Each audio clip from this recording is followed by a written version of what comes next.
여러분 반갑습니다. 심혜원 원장 서정호 목사입니다. 의사 누가의 신앙 안내서 14번째 시간에 오신 것을 환영을 합니다. 오늘은 나사렛인가 가버나움인가 하는 제목으로 누가복음 4장 31 절부터 44 절까지 말씀 함께 공부하시겠습니다. 먼저 찬송가 538장 함께 찬양하십니다.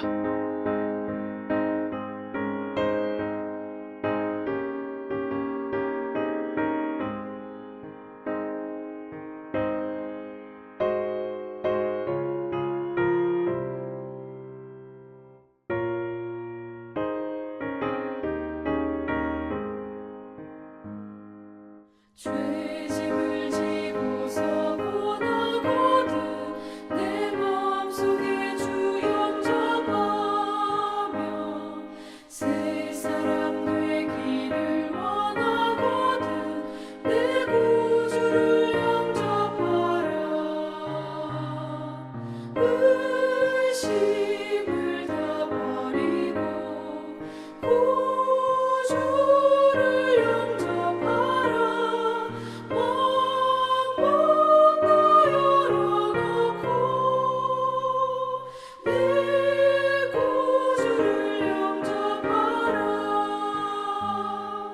정결케 되기를 원하거든 내 마음속에 주 영접하며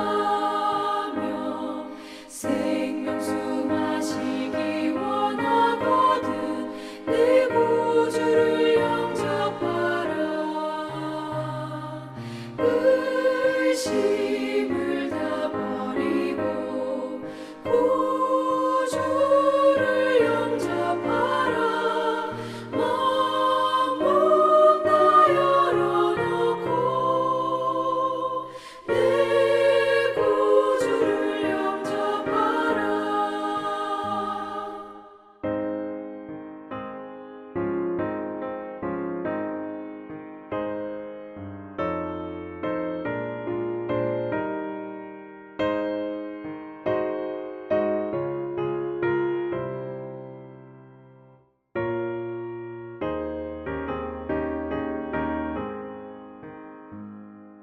진실한 친구를 원하거든 내 마음속에 주 영접하며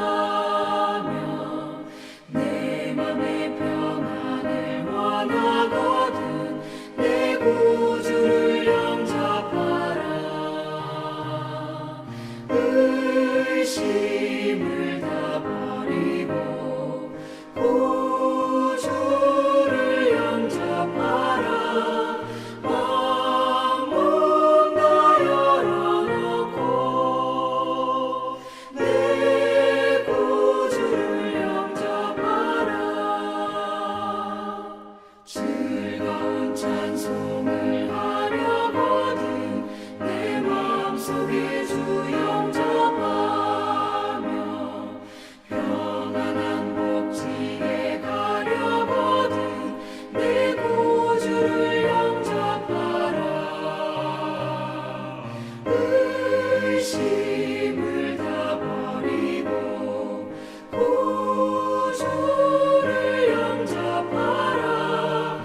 마음 다 열어놓고 내 구주를 영접하라.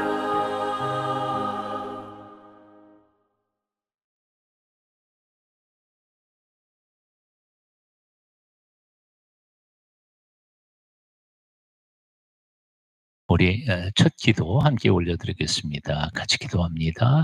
주님을 찬양합니다. 주님을 경배합니다. 주님을 더욱 사랑하기를 원합니다. 오늘도 우리를 만나주시고 주님의 말씀으로 우리를 새롭게 하옵소서. 예수님 이름으로 기도합니다. 아멘. 이제 첫 본문 우리 한번 같이 보시겠습니다. 처음부터 천천히 또박또박 함께 같이 읽어보시겠습니다. 갈릴리의 가버나움 동네에 내려오사 안식일에 가르치시니 그들이 그 가르치심에 놀라니 이는 그 말씀이 권위가 있음이로라. 회당에 더러운 귀신 들린 사람이 있어 크게 소리질러 이르되 나사렛 예수여 우리가 당신과 무슨 상관이 있나이까?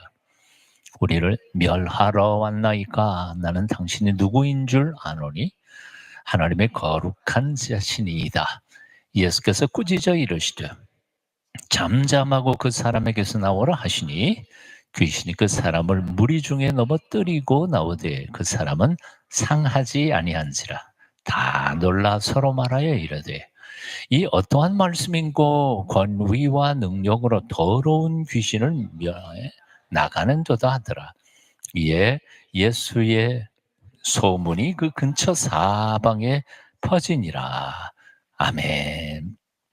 가버나움 동네로 가셨습니다. 31절에 보면 갈릴리의 가버나움 동네에 라는 표현이 있습니다. 이 가버나움이라고 하는 말은 이제 헬라어 카파르나움이라는 말에 가버나움으로 번역한 것인데요. 나훔의 마을 그런 뜻입니다. 나훔의 마을. 여기 지도를 한번 보여드릴 텐데요. 예수님께서 나사렛에서 떠나셔서 가버나움으로 가셨죠. 나사렛을 어떻게 떠났나요? 뭐 좋게 떠나지 않았습니다.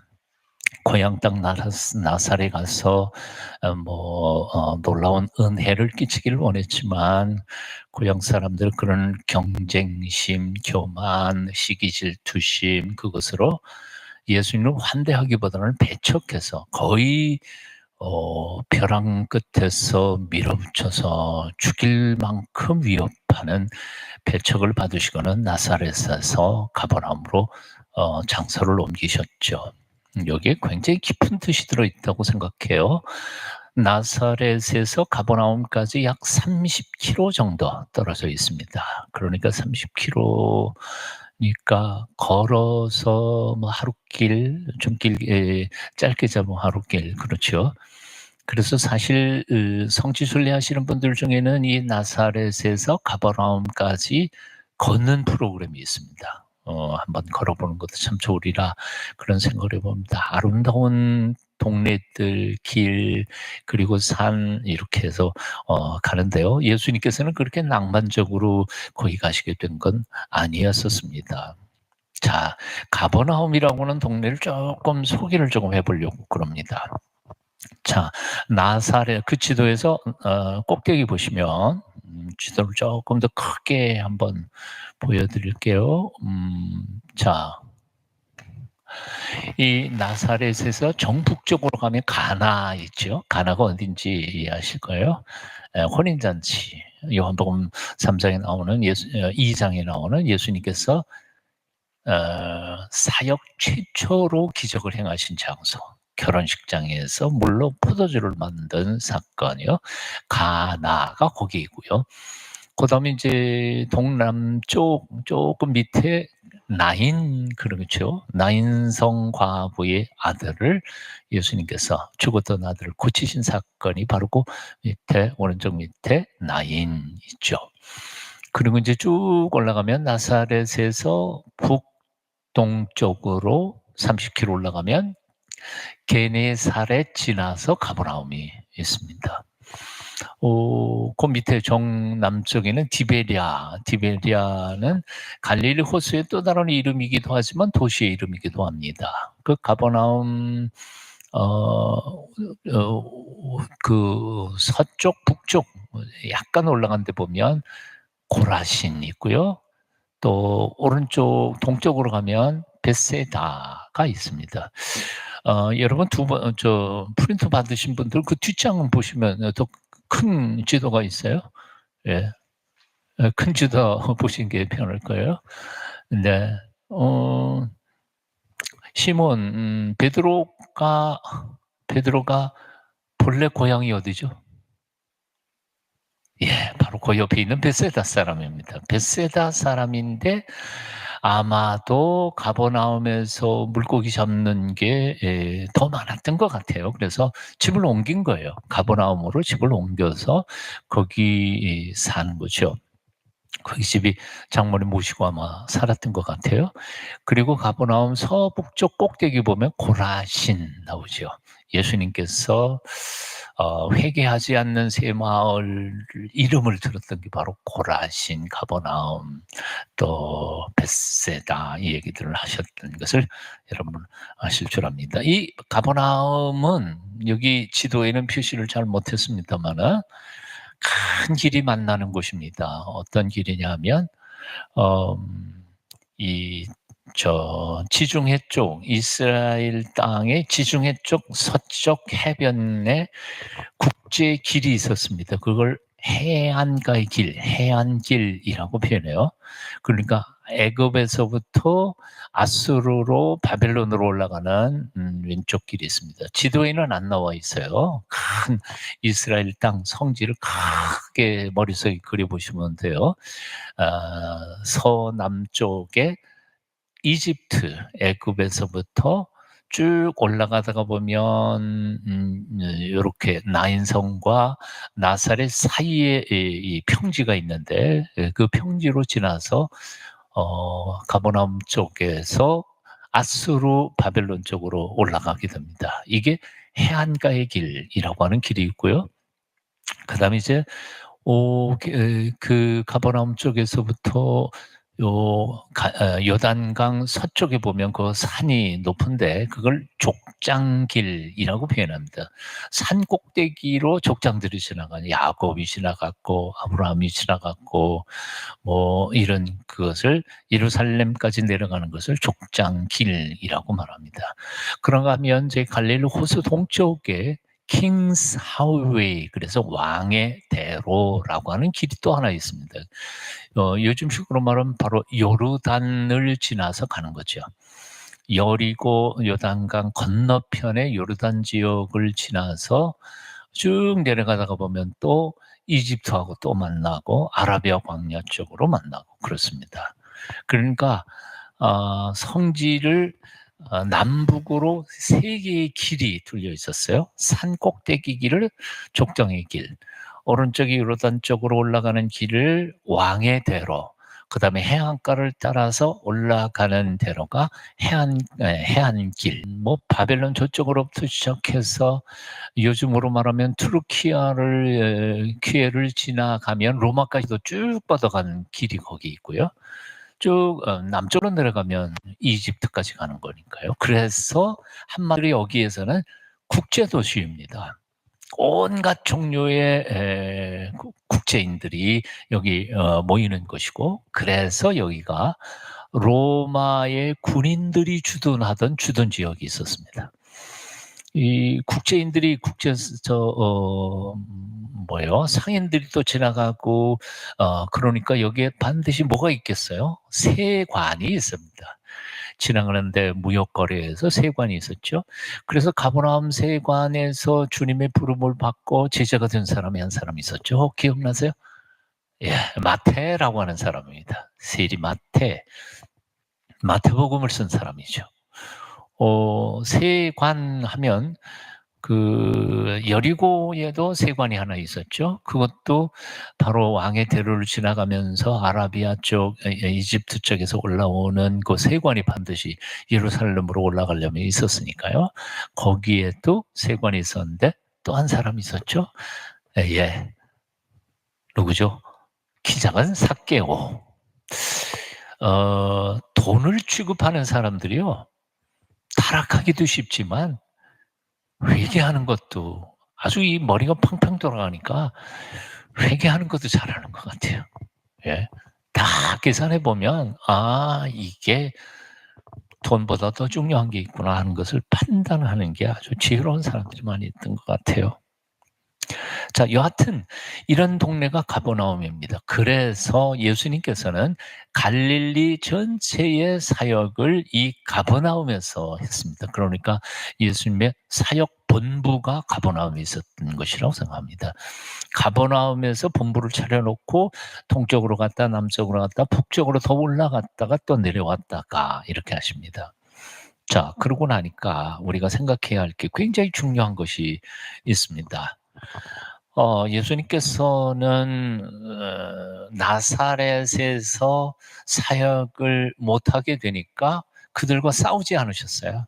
그냥 조용히 그냥 뭐 내가 여기서 그냥 붙어서 계속해서 하겠다 그렇게 고집부리지 않으시고 그냥 물러가셨어요. 어디로? 더 좋은 장소로 가버나움으로 가신 거죠. 이게 선하게 물러가야 할 때 물러갈 줄 아셨던 예수님의 아름다운 선택의 모습이 오늘날 우리에게도 굉장히 영적인 가르침을 주고 계신다는 사실이에요. 그런가 하면 이 사건은 또 두 번째로 우리에게 교훈을 주는 것이 있는데 그것은 뭔가 하니 한 지역에서 배척했다고 해서 사명 자체를 포기하지 않으세요.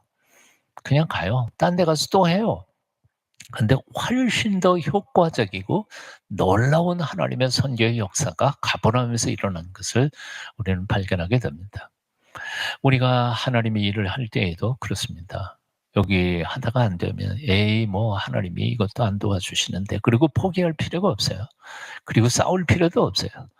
하나님께서 인도하시는 데 가서 열심히 끝까지 포기하지 않고 사역하다가 보면 하나님께서는 반드시 열매 맺게 하시는 기적을 우리에게 보여주실 줄로 믿습니다. 이게 바로 우리에게 주신 놀라운 축복이 아닐까 그런 생각을 해봅니다. 자, 다시 한번 본문 띄워드릴게요. 그리고 가버나움에 대한 설명을 조금 드렸고요. 자, 그 다음에 말씀이 바로 이겁니다. 같은 말씀, 다른 결과 혹은 다른 응답입니다.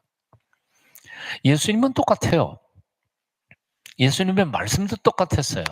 근데 나사렛 사람들의 반응은 뭐 화를 내면서 놀랐다는 말이 우리 한글에서는 나사렛 사람들이 놀란 거하고 가버나움 사람들이 놀란 거하고 말은 똑같은 것 같은데 사실 헬라 원전의 뜻은 달라요. 나사렛 사람들이 놀랐다라는 것은 영어로 표현할 땐 wonder 그렇게 얘기하는데 약간은 부정적인 의미가 담겨져 있는 뜻이에요. 그러니까 놀랐어요. 오, 제가 그럴 능력이 없는 앤데 저놈의 집안 뭐 그런 짓 다 아는 집안 아니야. 근데 어떻게 저 예수가 저런 말씀과 능력들을 나타낼 수 있어? 그리고 시기 질투심이 가득한 놀란 거죠. 그러나 가버나움 사람들 오늘 본문의 32절에 그들이 그 가르치심에 논란이 할 때의 그 논란 이유는 그랬죠. 왜냐하면 그의 말씀이 권위가 있었기 때문에 놀랐다. 여기 헬라 원전의 뜻은 그 astonish라고 하는 표현을 하는데요. 또 다른 표현으로 하면 돌에 맞아가지고 정신을 잃을 만큼 놀라서 감격했다 그런 뜻이에요. 우와, 이런 말씀도 있었구나 하고 감격한 거예요. 그래서 결과는 어떻게 됐죠? 나중에 나옵니다. 마지막 본문에서 우리가 나올 거지만 미리 말씀을 드리면 예수님께서 다른 지역으로 가시겠다. 그리고 그 다음날 떠나려고 그러니까 가버나움 사람들은 어떻게 해요? 붙잡아요. 가지 말고 우리에게 더 말씀 전해달라고. 그러니까 나사렛 동네 사람들은 네가 여기서 그러면서 멸시하면서 내쫓았고 배척했는데 비해서 가버나움 사람들은 우리에게 더 말씀해 주세요 하고 붙잡고 있다고요. 자, 같은 예수님이셔요. 같은 하나님의 말씀이에요. 뭐의 차이예요? 듣는 사람의 차이예요. 그래서 예수님께서는 바로 씨 뿌리는 자의 비유를 말씀하신 적이 있으시죠. 근데 사실은 이건 씨 뿌리는 자의 비유가 아니라 마음밭의 비유예요. 즉 다시 말하면 씨 뿌리는 자는 똑같아요. 씨도 똑같아요. 근데 열매를 맺는 것은 누구에 의한 거냐면 밭이 가시나무 밭이냐 돌적밭이냐 아니면 좋은 밭이냐 이거에 따라서 달라진다는 거죠. 과연 우리는 하나님의 말씀을 들을 때에 어떤 마음밭을 준비하면서 주의 말씀을 듣고 있을까 정직하게 돌아볼 필요가 있습니다. 여기 한마디 더 한다면 31절에 예수님께서는 가버나움 동네에 오셔서 회당에서 안식일을 가르치십니다. 회당에서 예수님이 계셨어요. 거기 33절에 보면 회당에 더러운 귀신 그렇게 쭉 나와요. 근데 뒤에 가면 이제 시몬이 집에 들어가는 것도 나오죠. 자, 여기 이 얘기를 꼭 하고 싶습니다. 질문. 이 말씀 앞에서 우리 자신을 돌아봤으면 좋겠어요. 나는 나사렛 사람인가 아니면 가버나움 사람인가 하는 거예요. 예? 나는 하나님의 말씀을 들을 때에 나사렛 사람처럼 나사렛 고향 사람들처럼 저거 누구야? 내가 다 알고 있잖아. 저 설교하는 설교자 누군데 저 사람은 어떻게 저렇게 말씀을 전할 수 있게 됐을까? 시기 질투심 뭐 이런 것 가지고 배척하는 마음을 가지고 목사를 믿지 못한다면 어떻게 은혜가 되겠느냐 하는 거죠. 나는 가버나움 사람처럼 말씀을 받고 있는지. 사도 바울은 그래서 사도행전에서 이런 고백을 하죠. 베레아 사람은 데살로니가에 있는 사람보다 더 신사적이어서 간절한 마음으로 말씀을 받고 이것이 그러한가 하여 날마다 성경을 상고함으로 사도행전 17장 11절에 나오는 말씀이죠. 성경에서 신사적이라는 표현, 헬라어 뜻은 참 재미있어요. 신사적, 숙녀 같은. 신사와 숙녀의 뜻이 뭐냐? 성경에서 말하는 거는 신사는 뭐 넥타이 매고 뭐 이렇게 폼 잡고 그러는 게 신사가 아니고 예절 좋은 게 신사가 아니고 깊이 생각하는 사람이에요. 예. 깊이 생각, 간절한 마음으로 하나님의 말씀을 듣는 사람이 신사예요. 간절한 말씀으로 말씀을 듣는 사람이 숙녀 같은 사람이에요. 겉은 몸 빼입고 앉아있지만 속으로는 혈압이 게 다 들어있는 사람, 신사숙녀가 아니라는 거죠. 베레아 사람이 그랬다는 거예요. 데살로니가 사람들은 그렇지 못했다는 거예요. 오늘도 질문 그거예요. 나는 베레아 사람인가? 아니면 나는 데살로니가 사람인가?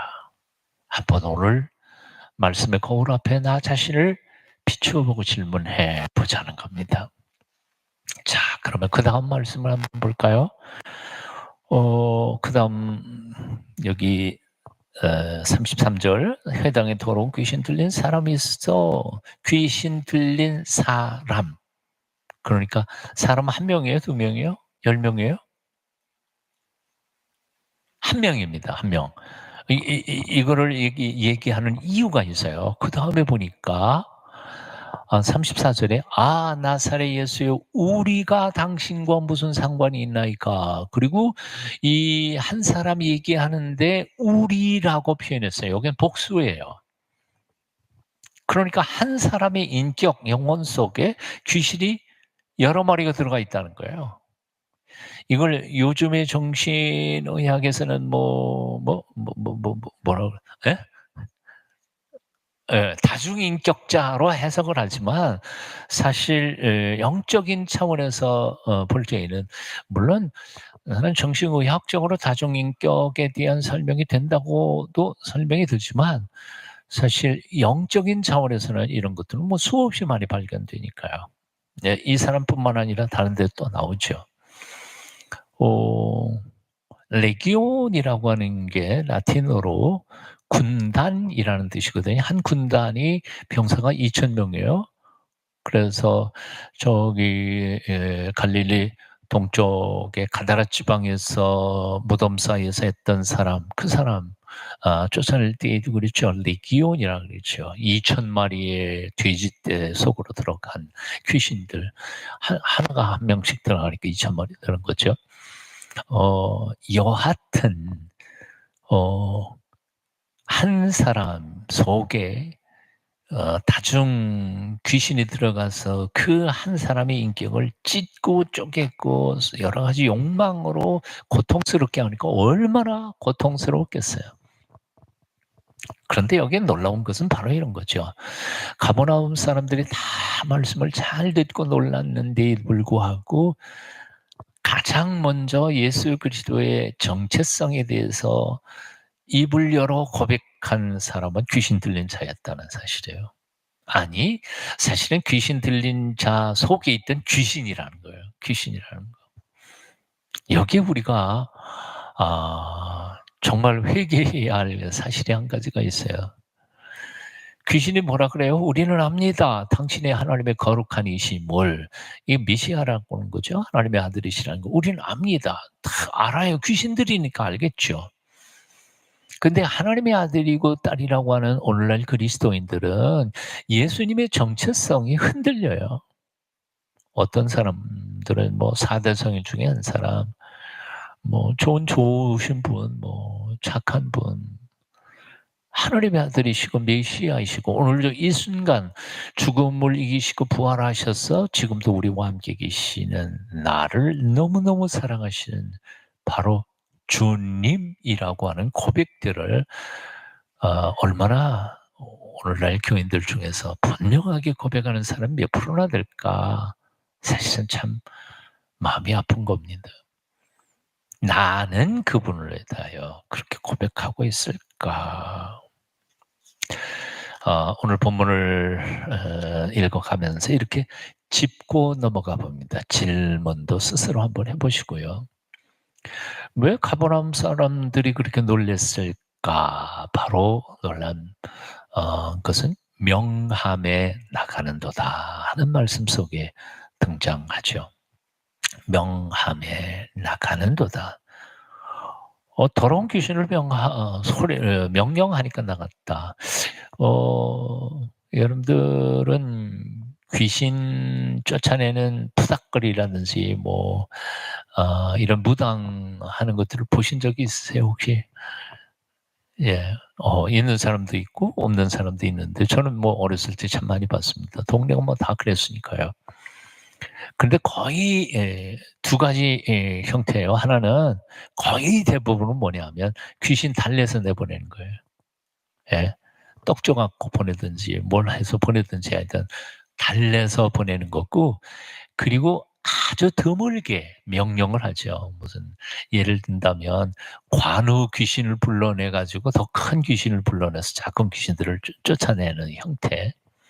이게 바로 2000년 전이나 지금이나 거의 귀신에 대한 처벌 방법이었고 쫓아내는 것이었습니다. 근데 예수님께서는 뭐라고 그래요? 달랬어요? 아니요. 예. 나가. 나가. 그러니까 나간 거죠. 그러니까 그것을 곁에서 봤던 가버나움 사람이 우와, 귀신이 다 명령을 순종을 하고 나가는 것을 보면서 놀랐던 거죠. 이게 바로 이 본문의 뜻입니다. 예수 그리스도의 말씀은 그냥 말씀이 아닙니다. 우리는 말뿐인 세상을 살고 있어요. 이게 헨리 나우엔의 그 침묵 훈련 속에 나오는 얘기인데, 바로 사람들은 이렇다는 거예요. 학교 선생님이 학생들에게 가르치는데 학생들은 이렇게 말한다는 거야. 아유, 저 선생님도 말뿐이야. 선생님의 말 잘 안 들어. 국민들은 정치인들의 말을 잘 안 들어요. 야, 정치인들 얘기하는 거 들으면서 야, 이거 뭐 언제 바꿀지 몰라. 정치인들은 안 믿어. 자식들이 부모님 말을 잘 안 믿어요. 아이고, 어머님, 아빠, 뭐 며칠 지나면 또 바꿀 텐데 말뿐이야 하는 말 듣는다. 심지어는 교회 안에 크리스찬들도, 예수 믿는 사람들도 목사님 설교할 때 에이그 목사님도 말뿐이시지 실제 삶의 현장에서는 그렇게 안 살면서. 그래서 헨리 나우엔은 이 시대를 가리켜서 말이 능력을 상실한 시대라고 표현을 했어요. 근데 언어와 말은 본래부터 그렇게 능력이 없었던 것인가? 아니라는 거예요.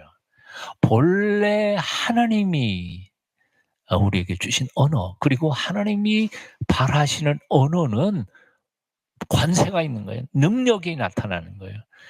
그 말이 어디에서부터 나타났습니까? 창세기 1장에 나타난 거죠. 하나님께서 빛이 있어라. 그러니까 빛이 나타나는 거예요. 즉 하나님의 말씀은 창조의 능력과 힘이 나타나는 것이라는 거예요.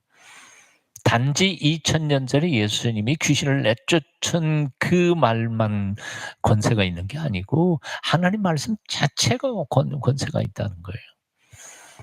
풍파일 때 풍파있는 바다를 보고 바다 잔잔하라 잔잔해지고 자연계가 하나님의 명령을 들을 수 있는 그런데 하나님의 형상대로 지음을 받은 우리 인생들에게 하나님이 주신 언어가 뭐예요?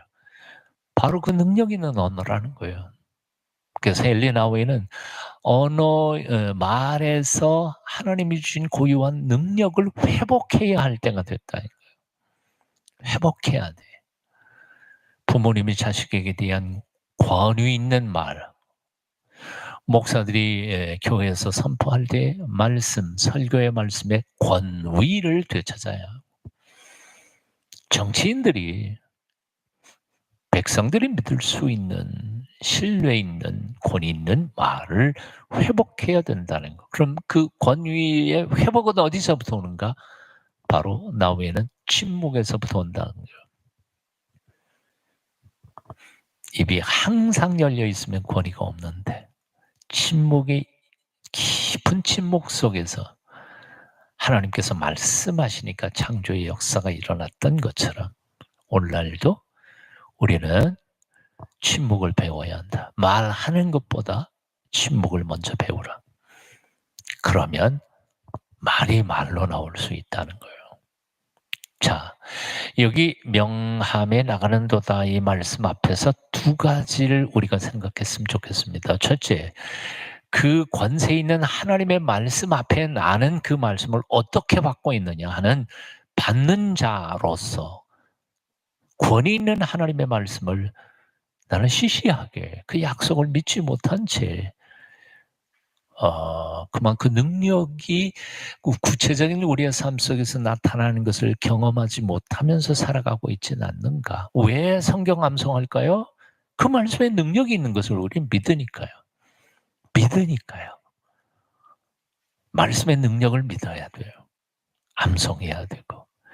암송하는 말씀이 나의 영혼을 깊이에서부터 변화시켜가는 인격도 바꾸고 생각도 바꾸고 감정까지도 바꿔가는 그 능력을 경험하면서 살아가야 한다.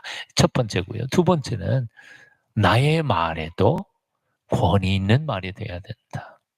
그러려면 침묵 속에서 주님의 음성을 듣는 훈련을 해갈 때 결국 내 언어도 우리 하나님을 닮아서 권세 있는 말씀이 될 줄로 믿습니다. 말에 힘이 있는 하나님의 사람들이 됐으면 좋겠다 생각해 봅니다. 자, 두 번째 본문으로 들어가 봅니다. 우리 함께 같이 읽어보실까요? 두 번째 본문 읽습니다.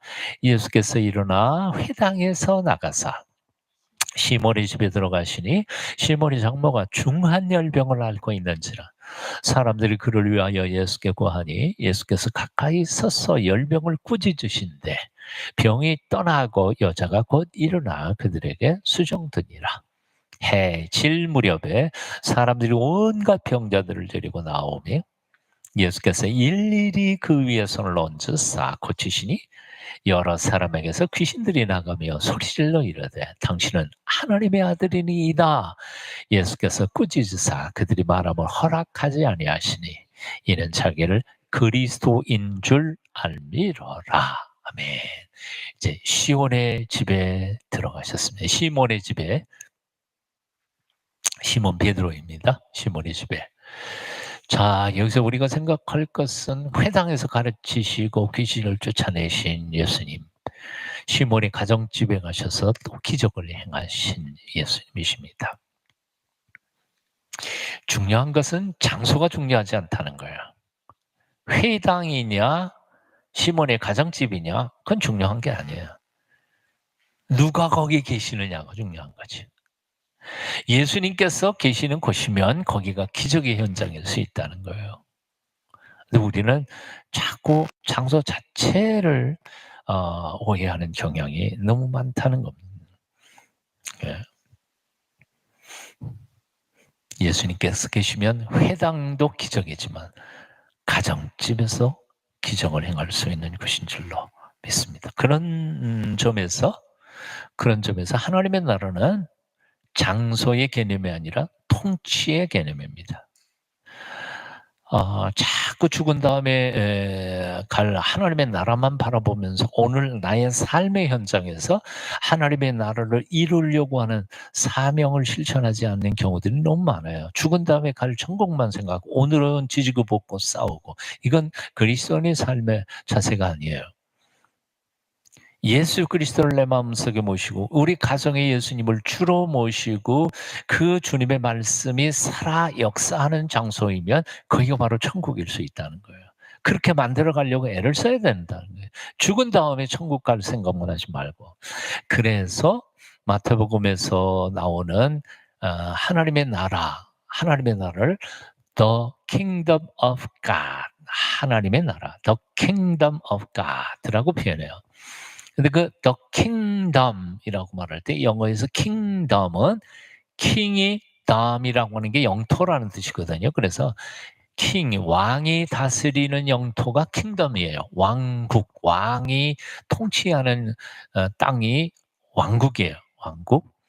그런데 The Kingdom of God니까 하나님이 왕이 되셔서 통치하는 곳, 이게 바로 하나님의 나라예요. 그러니까 우리 가정에 하나님이 왕이 되셔서 우리 가정을 통치하시면 거기가 하나님의 나라이죠. 아멘. 네. 내 마음속에 예수님께서 들어오셔서 내 마음이 왕이 되셔서 내 마음을 통치하시면 여기가 하나님의 나라가 된 거예요. 세례 요한이 하나님의 나라가 가까이 왔다, 거기 할 때 영어 번역에 보면 is at hand예요. The kingdom of God is at hand. at hand라는 말은 손에 닿을 만큼 여기 가까워 있다는 거예요. 그러니까 죽은 다음에 가는 시간적 개념이 아니고 장소적 개념이에요. 내가 손을 뻗기만 하면, 그리고 주님을 내 마음속에 모셔드려서 주인으로 인정하고 주인 노릇하도록 내가 그분 앞에 순종하기 시작하면 내 마음속에 하나님 왕국이 지금부터 이루어지고 내 가정이 이루어지고 내 공동체에 이루어지고, 바로 그것이 천국 장차 천국 갈 그리스도인들의 이 땅 위에서의 삶의 훈련의 모습인 거예요. 굉장히 중요한. 그래서 회당에서 하신 분, 역사하셨던 예수님께서 가정집에 가셔서 하는 것, 이 본문을 묵상하면서 예수님 계시는 곳이면 기적이 나타난다는 사실을 기억하고, 왜 내 가정은 이럴까 곰곰이 생각해 봐야 된다는 거예요. 자, 시므온이라고 하는 히브리어 단어로, 시므온은 헬라어로 된 거죠. 이 사람 본래 베세다 사람이었고요. 자, 그런데 이상한 게 있습니다. 38절 다시 한번 제가 읽어볼게요. 예수께서 일어나 회당에서 나가사 시몬의 집에 들어가시니 시몬의 장모가 중한 열병을 앓고 있는지라. 중한 열병이에요. 아주 심한 열병이에요. 열병, 뭐 정확하게 어떤 지금 현대적인 그 병명을 알 수는 없지만 아마도 이것은 장티푸스, 뭐 장질부사, 뭐 그랬던 열병, 열이 아주 심한 병이었다고 해요.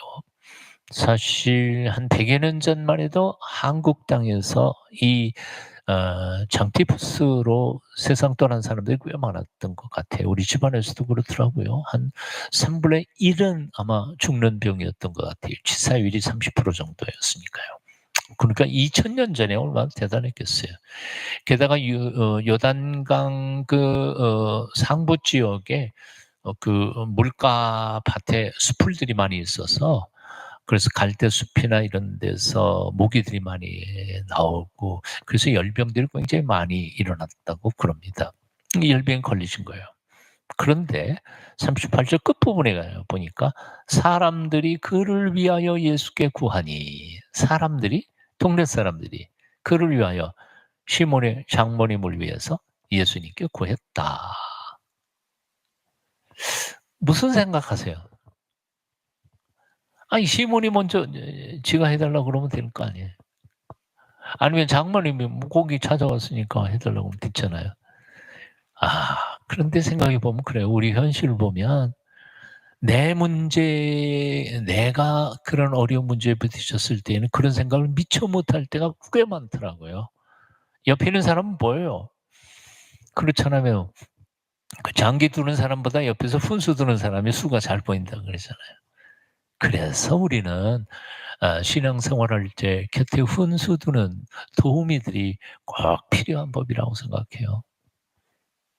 자기가 문제에 딱 직면해 놓으면 그걸 풀어갈 힘이 없어요. 옆에 있는 사람 날 알아요. 여기서 영성훈련에 굉장히 중요한 한 점이 있는데 중보 기도의 중요성에 대하여 우리는 인식해야 돼요. 내가 어려운 문제를 부딪히면 기도도 안 돼. 기도할 생각도 못 해요. 그걸 옆에서 보는 사람이 위에서 기도해 줄 때 그 기도를 통하여 그가 힘을 얻고 용기를 얻고 가닥을 잡을 때가 참 많이 있어요. 제가 41년 목회하면서 언제나 중보 기도팀들을 많이 운영을 했어요. 그래서 동순교회 같은 경우에는 중보 기도팀이 5개, 한창 할 때는 6팀이나 있었어요. 그리고 주일날 낮예배 드릴 때에는 아예 1부부터 1부, 2부, 3부, 4부까지 그 중보 기도실에서 예배 1시간 동안 계속 몇 사람이 돌아가면서 기도해요.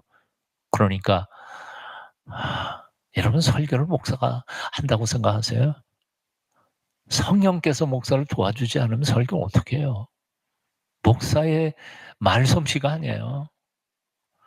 기도도 그렇고 찬양대도 그렇고 예배 연도들도 그렇고 나는 오늘이 저 진세글 오늘의 교회도 기도가 살아났으면 좋겠다 그런 생각해 봐요. 힘들고 어려운 사람들을 위해서 대신 기도해 주는 거. 여기 예수님께 나아가서 저 좀 도와주세요. 저 시몬의 장모가 지금 굉장히 고생을 하고 있는데 도와주세요. 그게 중보기도 아닐까요? 기억했으면 좋겠습니다. 오늘 이 성경보를 하시면서 마음속에 성령께서 정말 해야 되겠다 그런 생각, 성령께서 마음의 중심에 감동을 주시면 그런 분들 한두 분이라도 시작해서 중보기도팀 조직하고 기도하고 기도 꼭 뭐 교회 와서 해야만 되는 건가요? 시간만 딱 정해주면 집에서 할 수도 있는 거고요. 그런 기도 운동이 일어났으면 참 좋겠습니다. 자, 그다음에요. 그다음에 보니까 39절에 예수께서 가까이 있어서 열병을 꾸짖으시니까 이것도 귀신을 명령하니까 도망가고 열병을 꾸짖었어요. 이것도 열병이 인격체도 아닌 것 같은데 예수님께서는 꾸짖으셨어요. 그래서 병이 떠나고 여자가 곧 일어나 곧 헬라어로 이루스라고 하는 것인데 즉시예요. 일어나 그들에게 수정되니라. 여러분 그 환자가 병을 낫는 과정이 2가지라고 해요. 첫째는 뭐예요? 병 자체가 낫는 거예요. 병이 치료됐어요. 근데 그걸로 끝일까요? 아니요. 병든 기간만큼 회복의 기간이 꼭 필요해요. 네, 회복의 기간이. 열병을 뭐 한 일주일 앓았다 그러면 일주일 앓는 동안에 기본적인 체력 다 빠지고 기운 빠지고 그랬을 거예요. 그러니까 섭생하고 몸 근육 움직이고 그러려면 또 그만큼 또 조리를 해야 되는데 여기 본문에 보니까 곧 일어나 예수님과 예수님의 제자들에게 수종을 들었어요. 손님 대접했다고요. 그러니까 예수님의 기적, 하나님께서 하시는 치유의 기적은 그 단번에 한꺼번에 뭐 인간이 하는 것처럼 그렇게 뭐 오래 걸리고 그런 건 아니에요. 단번에 하실 수 있는 분이 예수 그리스도시라는 거죠. 우리의 삶 속에 하나님께서 마음만 잡수신다면 왜 안 되겠어요? 될 거예요. 기도하고 헌신하는 하나님의 사람들이 됐으면 좋겠다 생각해 봅니다. 자, 해질 무렵에 마가복음 1장 32절에서는 저무로 해질 때에 하고 이렇게 좀 자세하게 썼습니다. 그 다음에 나오는 본문의 40절에 보면 이 해질 무렵이라는 말과 요 일일이 그 위에 손을 얹으사 고치시니, 이 말에는 의미가 있어요. 제가 얘기를 하는 이유가. 그 뭔고 하니 바로 이런 겁니다. 자, 여기서 우리가 확인해야 할 게 한 가지 있는데요. 예수님께서 회당에서 귀신을 쫓아냈어요. 어떻게 쫓아냈어요? 명령함으로. 시몬이 집에 들어가 가지고 열병을 고치셨어요. 어떻게 고쳤어요? 꾸짖으셔서. 그다음에 그런데 40절 해질 무렵에 또는 해지고 난 후에 병자들이 쫙 올 때에는 예수님께서 어떻게 고치셔요? 일일이 그 위에 손을 얹으사 고치셨어요. 뭐가 차이일까요? 뭐가 달라졌을까요? 왜 예수님이 앞에서는 명령하시고 꾸짖으시고 치료하셨는데 지금은 일일이 손을 대시면서 만져주시면서 낫게 하셨을까? 이유가 뭘까요? 이유가 뭘까요? 여기 힌트는 해질 무렵이라는 말입니다. 자, 그러면 이 날은 무슨 날일까요? 안식일. 안식일이에요. 안식일이니까 회당에서 말씀 가르쳐 주셨잖아요. 예. 안식일 날은 병을 고칠 수 없어. 병을 고치면 병 고친 사람도 걸리고 병 낫게 된 사람도 걸려요. 네, 이게 그때 당시에 하나님이 하신 건 아니고 하나님의 명령이 아니고 그 장로들의 유전으로 그렇게 만들어 놓은 거예요. 그러니까 예수님께서는 뭐 그거 무시할 수도 있지만 그러나 예수님께서 거기 괜히 사역의 초반기에 여기 이게 그런 문제 가지고 뭐 복잡하게 만들고 싶지 않으셨던 거예요. 그러니까 손 안 댔어요. 치유의 행위를 안 하셨어. 단지 해지기 전에는 말씀만 하셨어요. 그러니까 치료된 거는 뭐예요? 말씀으로 치료된 거지 예수님께서 치료 행위에서 치료된 건 아니었어요. 라피가 말씀 전하는 건 이건 걸릴 리가 없어요. 치료한 것도 아니니까. 그냥 명령만 하신 거지. 이게 놀라운 거죠. 자, 그런데 해가 딱 진 다음에는 환자들이 온 동네 사람들이 다 예수님께 몰려왔어요. 그리고 안수해요. 일일이 해요. 왜 그럴까요? 이유는 간단합니다. 해가 딱 지는 순간 안식일은 지나갔기 때문에 그래요. 다음 날이 됐어요. 창세기 1장에 보면 하루가 어떻게 돼요? 저녁이 되고 아침이 되니 첫째 날이라. 저녁이 되고 아침이 되니 둘째 날이라. 즉 히브리 사람들 유대인들에게 있어서 하루는 새로 시작하는 것은 해 떨어지는 순간에 새 날이 시작되는 거예요. 그러니까 금요일 날 저녁 해 딱 지는 순간부터 안식일이고 토요일 날 저녁 해 딱 떨어지는 순간 안식일이 끝났어요. 주일 된 거예요.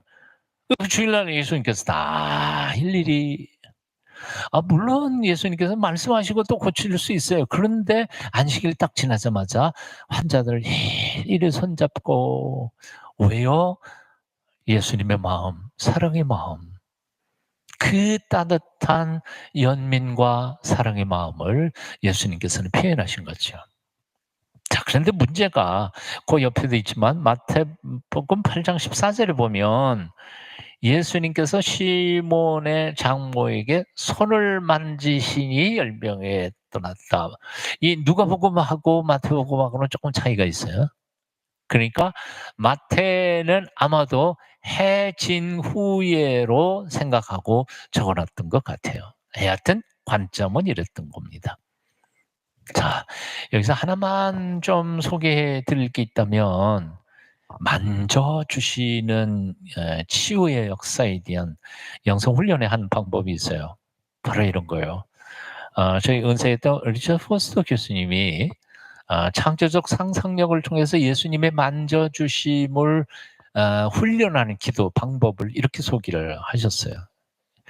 손바닥 아래로와 손바닥 위로의 방법이에요. 그러니까 예를 든다면 우리는 눈에 보이지 않지만 예수님께서 우리 앞에 와 계신 것을 믿어야 될까요? 예수님 여기 계신 거 믿으세요? 10사람이면 10사람 앞에 다 예수님께서 가실 수 있다는 사실도 믿으세요? 서목사 옆에만 앉아 있는 건 아니잖아요.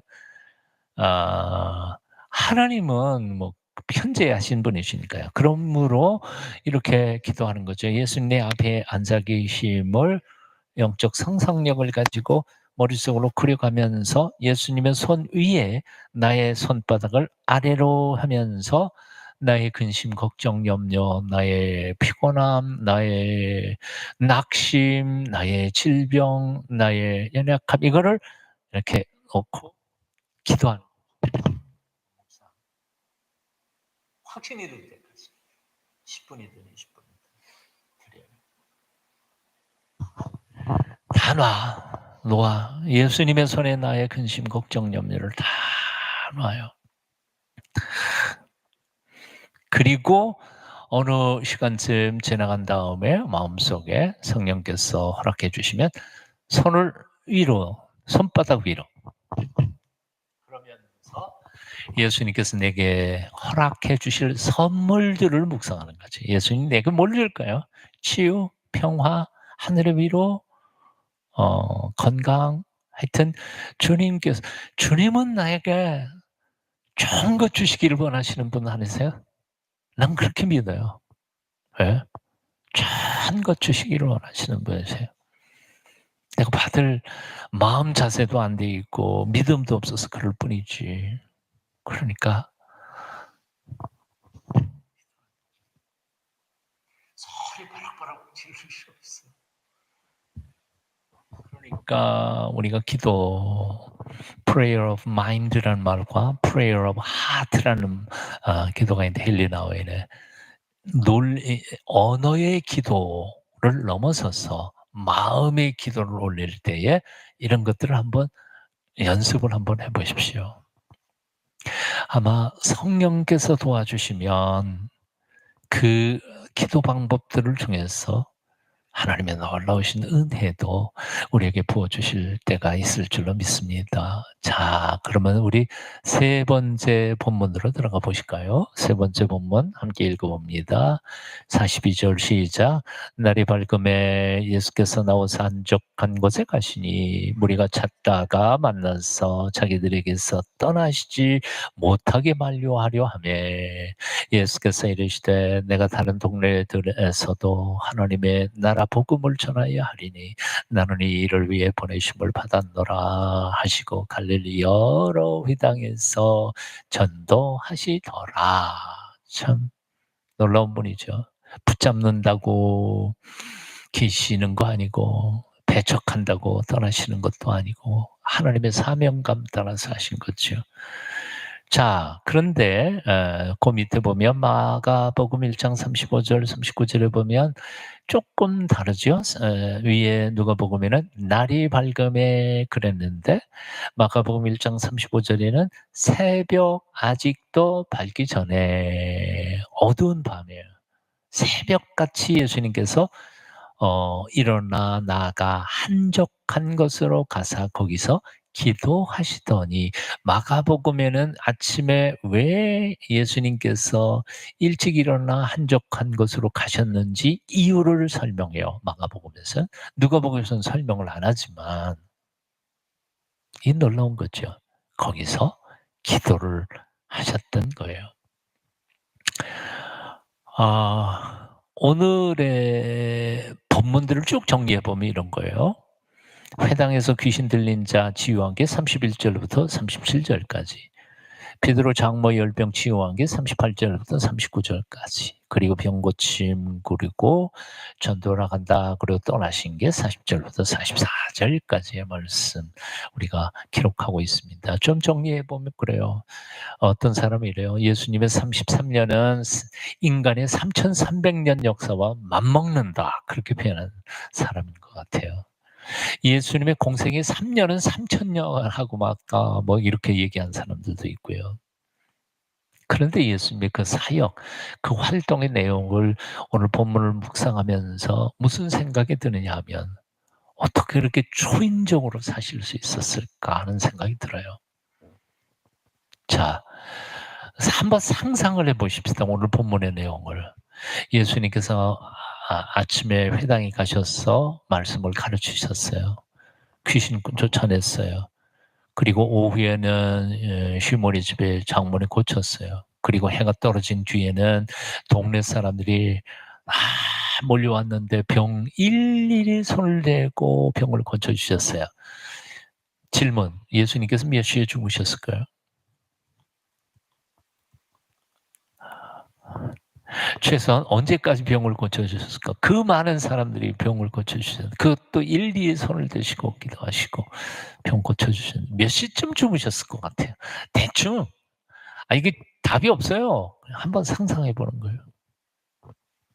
11 시? 밤 12 시?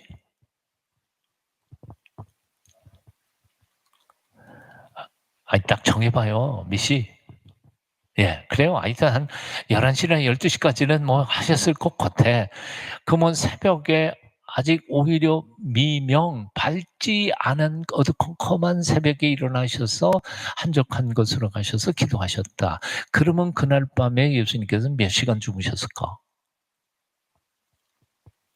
그것도 정답 없어요. 4 시간? 5 시간? 글쎄요. 네. 즉 다시 말하면 결론은 바로 이런 거예요.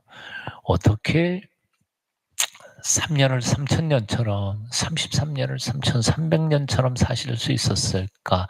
그 파워와 권세와 능력은 어디서부터 오는 것이었을까? 새벽을 깨우며 아버지 하나님께 나아가 그분이 부어 주시는 은총과 그 능력, 즉 새벽 영성에서부터 그의 파워는 등장하고 있었던 것 아닐까? 예수 믿는다는 것은 뭘까요? 예수 믿는다는 것은 바로 그리스도를 본받는 삶입니다.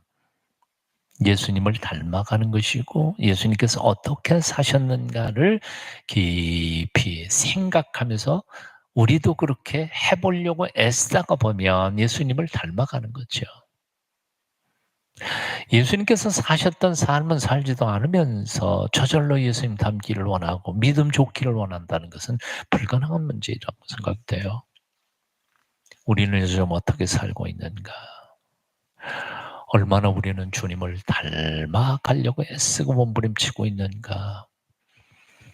예수님은 하나님의 아들이시고 하나님 자신이 하셨음에도 불구하고 인간의 연약한 몸을 입고 이 땅에 사실 때에는 매일 새벽 아버지 하나님 앞에 나아가야만 했다면 우리같이 연약한 이들은 얼마나 더 깊이 하나님께 나아가야 할까?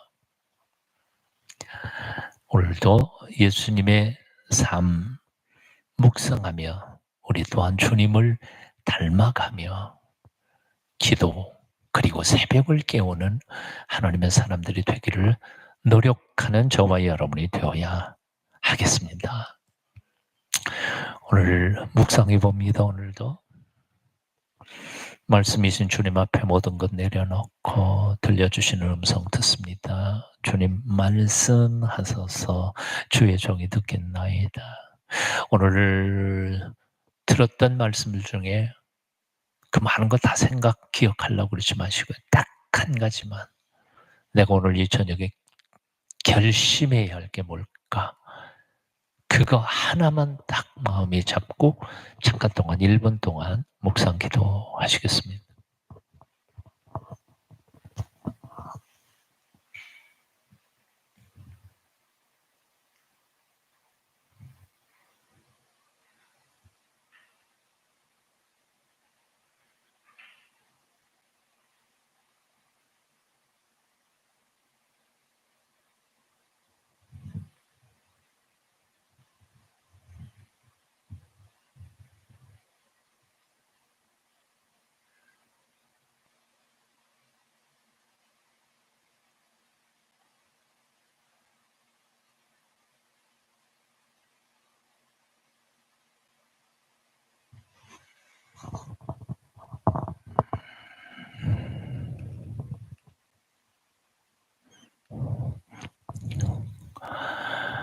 함께 기도하시겠습니다. 리처드 왕이라고 하는 중국계 미국인 목사님이 쓰신 기도문입니다. 함께 읽죠. 오 하나님, 예수님이 목수였음을, 베드로가 어부였음을, 아브라함이 목자였음을 기억하게 하소서.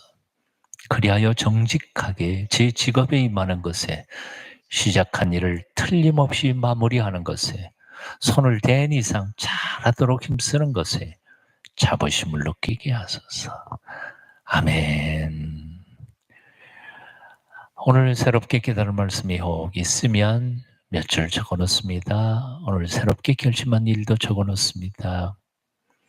결심하는 게 중요합니다. 한 가지라도 결심하십시오. 한 줄 쓰기부터 시작합니다. 여러분 참여하고 있는 카톡방의 모임에 개인적으로 생각을 나누고 믿음의 식구들과 함께 같이 기도하는 법을 배우십시오. 우리는 나누면서 성장하고 성숙합니다. 나누면서 함께 살합니다. 그래서 나눔은 선택이 아니라 필수입니다. 나누시기를 바랍니다.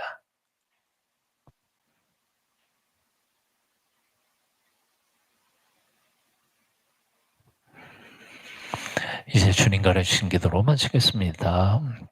하늘에 계신 우리 아버지, 아버지의 이름을 거룩하게 하시며 아버지의 나라가 오게 하시며 아버지의 뜻이 하늘에서와 같이 땅에서도 이루어지게 하소서. 오늘 우리에게 일용할 양식을 주시고 우리가 우리에게 잘못한 사람을 용서하여 준 것 같이 우리 죄를 용서하여 주시고 우리를 시험에 빠지지 않게 하시고 악에서 구하소서. 나라와 권능과 영광이 영원히 아버지의 것입니다. 아멘. 마지막 마무리 찬송가 539장 같이 찬양하시겠습니다.